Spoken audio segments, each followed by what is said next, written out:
नमो नमः छात्राः। कक्षायां भवतां स्वागतमस्ति। आप सभी का स्वागत है। आज हम आपकी जो षष्ठी कक्षा है, छठी कक्षा, इसके चतुर्थ पाठ, चौथे पाठ का अध्ययन करेंगे। चतुर्थ पाठस्य नाम वर्तते विद्यालयः। आपके चौथे पाठ का नाम क्या है? विद्यालयः, अर्थात स्कूल या वह स्थान जहाँ आप अध्ययन करते हैं, पढ़ाई करते हैं। और विद्यालय इस शब्द से आप भली भांति परिचित हैं, क्योंकि आप छठी कक्षा में पढ़ रहे हैं, तो पिछले कई वर्षों से आप निरंतर विद्यालय जा रहे हैं।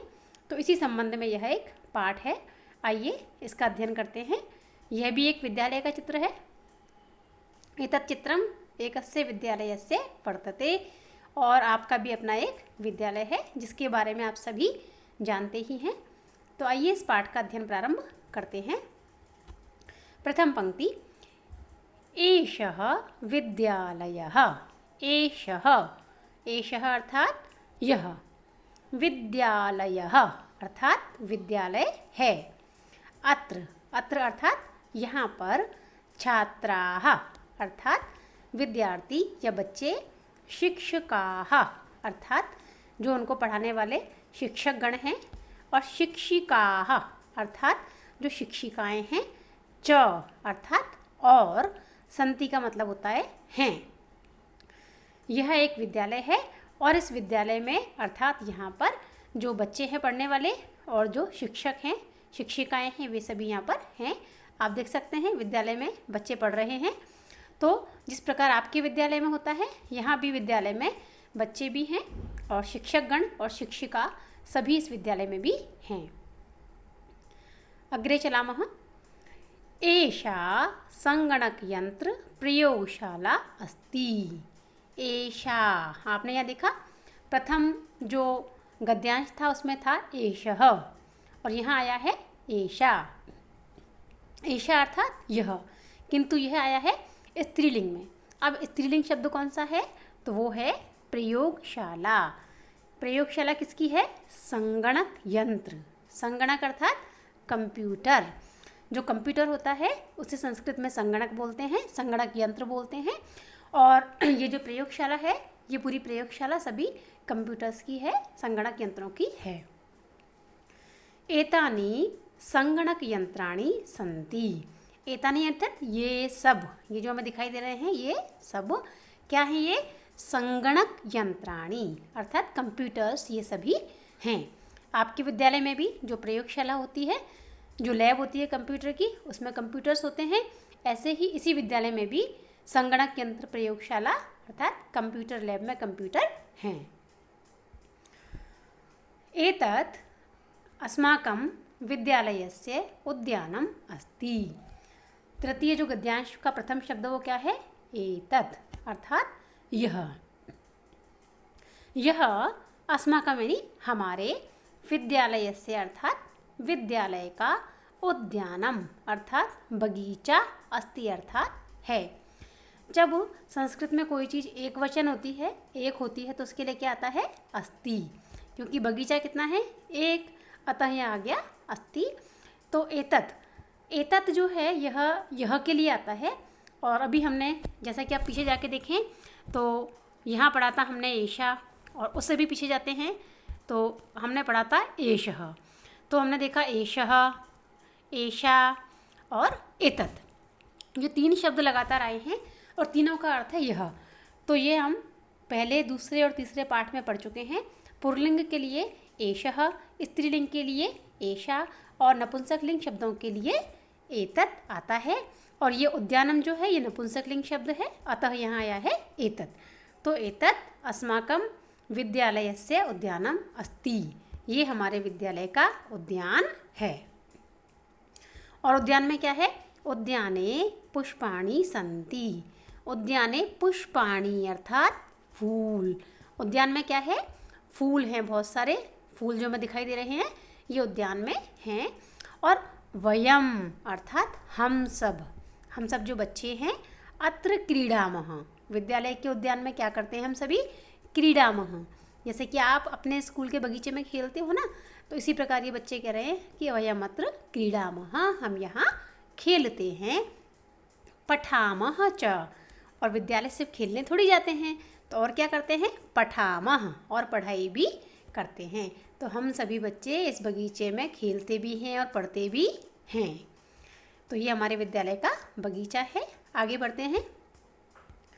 अब आप देख रहे हैं एक छात्रा है और एक छात्र है। ये ऋचा है और ये जो बच्चा है ये है प्रणव। अब ये विद्यालय में मिलते हैं और परस्पर बात करते हैं। सबसे पहले जो ऋचा है वो क्या कहती है, ऋचा तव नाम किम। ऋचा सामने वाले बच्चे को बोलती है तव अर्थात तुम्हारा, नाम अर्थात नाम, किम अर्थात क्या, तुम्हारा नाम क्या है। अब ये जो प्रणव है यह इसका उत्तर देता है कि मम नाम प्रणवः, अर्थात मेरा नाम प्रणव है। और वो उससे क्या पूछता है, तव नाम किम। ये जो बच्चा है ये इस ऋचा को पूछता है कि तव नाम किम, तुम्हारा नाम क्या है। अब ऋचा जो है ये इसका उत्तर देती है मम नाम ऋचा, मेरा नाम क्या है, ऋचा है। त्वं कुत्र पठसि। तो इस बच्चे को पुनः पूछती है त्वं कुत्र पठसि। कुत्र अर्थात कहाँ और पठसि अर्थात पढ़ते हो, कि तुम कहाँ पर पढ़ते हो। अब जो प्रणव है वो उत्तर देता है अहम अर्थात मैं, अहम अर्थात मैं, अत्र एव पठामि। अत्र अर्थात यहाँ पर, एव अर्थात ही, अर्थात यहाँ पर ही, पठामि अर्थात पढ़ता हूँ, कि मैं यहाँ पर ही इस विद्यालय में ही पढ़ता हूँ। अब ऋचा को पता चलता है कि वह भी वहीं पढ़ता है, तो वो क्या कहती है, अहम अपि अत्र एव पठामि। अहम अर्थात मैं, अपि अर्थात भी, अर्थात मैं भी, अत्र एव अर्थात यहीं पर, पठामि अर्थात पढ़ती हूँ, मैं भी यहीं पर इसी विद्यालय में पढ़ती हूँ। इदानीम आवाम मित्रे स्वः। इदानीम अर्थात इस समय, आवाम अर्थात हम दोनों, मित्रे अर्थात दोस्त, स्वः अर्थात हो गए हैं, कि अब हम दोनों मित्र बन गए हैं क्योंकि हम एक ही विद्यालय में पढ़ते हैं। तो इस प्रकार ऋचा और प्रणव का ये वार्तालाप आपने विद्यालय में पढ़ा। अब जो एक शिक्षिका है उनके सामने कुछ छात्र हैं और ये जो आप देख रहे हैं ये क्या है, सभागार। सभागार अर्थात वह स्थान जहाँ पर बहुत सारे विद्यालय के बच्चे, शिक्षक शिक्षिकाएं किसी भी कार्य के लिए इकट्ठे होकर कार्यक्रम को संचालित कर सकते हैं, बैठ सकते हैं एक साथ, वह कहलाता है असेंबली हॉल या सभागार। तो इसके बारे में यह गद्यांश है। शिक्षिका जो होती है वह कहती है छात्राः बच्चों यूयं किम कुरुथ, तुम सभी क्या कर रहे हो। अब जो बच्चे हैं सामने वो क्या कहते हैं, आचार्य वयम गच्छामः, कि शिक्षिका जी हम सभी, वयम अर्थात हम सभी, गच्छामः जा रहे हैं या हम जाते हैं। शिक्षिका पुनः कहती है यूयं कुत्र गच्छथ, तुम सब जा तो रहे हो बट कुत्र अर्थात कहाँ पर जा रहे हो, तुम सब जा रहे हो लेकिन तुम कहाँ पर जा रहे हो। तो छात्रा क्या कहते हैं, बच्चे क्या कहते हैं, वयम अर्थात हम सब, सभागारम, सभागारम अर्थात कि जो स्थान है सभागार, यहाँ पर हम गच्छामः अर्थात जा रहे हैं। शिक्षिका पुनः कहती है कि युष्माकं पुस्तकानि कुत्र सन्ति।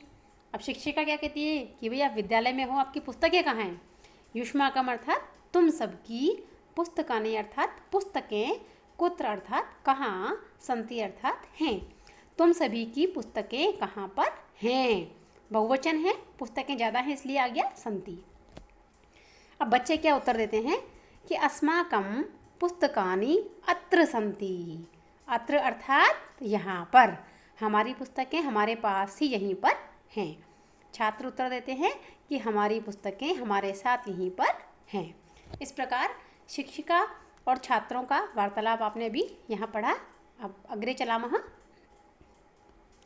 यहाँ पर हम देखते हैं कि एक शिक्षक है वार्तालाप में और बाकी दो छात्र हैं, विद्यार्थी हैं।